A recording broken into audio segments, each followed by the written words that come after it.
ईमानदारी ही सर्वोच्च नीति है। एक राहुल नाम का व्यक्ति था। स्वभाव से बहुत ही गंभीर था। उसकी पढ़ाई पूरी हो चुकी थी, लेकिन कोई नौकरी नहीं थी। दिन रात वो काम की तलाश में इधर उधर भटकता रहता। राहुल एक ईमानदार मनुष्य भी था, इसलिए भी उसे काम मिलने में मुश्किल आ रही थी। दिन इतने खराब हो चुके थे कि उसे मजदूरी करनी पड़ी। रोजी रोटी के लिए अब उसके पास कोई विकल्प नहीं था। राहुल पढ़ा लिखा था, उसके व्यवहार से साफ जाहिर होता था। एक दिन एक सेठ के घर राहुल मजदूरी कर रहा था।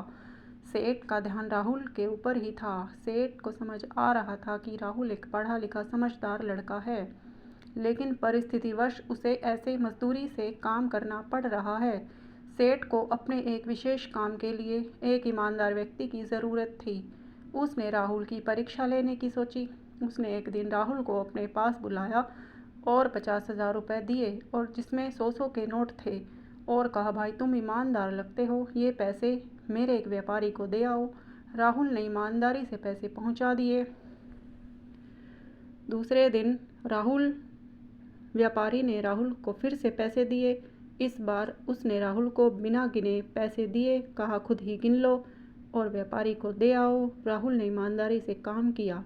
सेठ पहले से ही गले में पैसे गिनकर रखता था, पर वो राहुल की ईमानदारी की परीक्षा लेना चाहता था।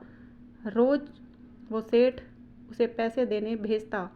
राहुल की माली हालत तो बहुत ही खराब थी। एक दिन उसकी नीयत डोल गई और उसने 100 रुपये चुरा लिए, जिसका पता सेठ को लग गया, पर सेठ ने कुछ नहीं कहा। फिर से राहुल को रुपए देने भेजा। सेठ के कुछ न कहने पर राहुल की हिम्मत और बढ़ गई। उसने रोज़ाना चोरी शुरू कर दी। सेठ को उम्मीद थी राहुल उसे सच बोलेगा, लेकिन राहुल ने नहीं बोला। एक दिन सेठ ने राहुल को काम से निकाल दिया। वास्तव में सेठ अपने जीवन का एक सहारा ढूंढ रहा था।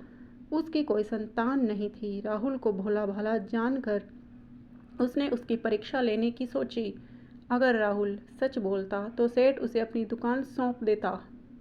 जब राहुल को इस बात का पता चला तो उसे बहुत दुख हुआ, और उसने स्वीकारा कि कैसी भी परिस्थिति हो, ईमानदारी ही सर्वोच्च नीति होती है।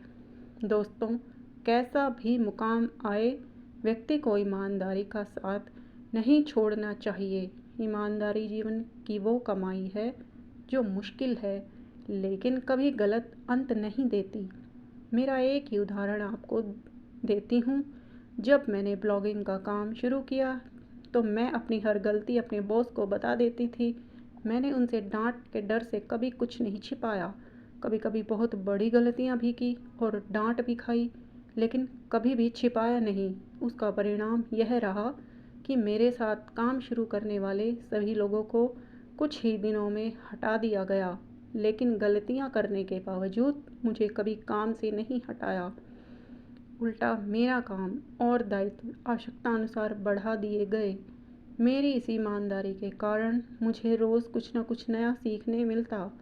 मेरी गलतियों का सिलसिला आज भी बरकरार है, जिसके कारण मुझे भी हटा दिया जा सकता है, लेकिन ईमानदारी के कारण मेरी उन गलतियों को हंसकर टाल दिया जाता है।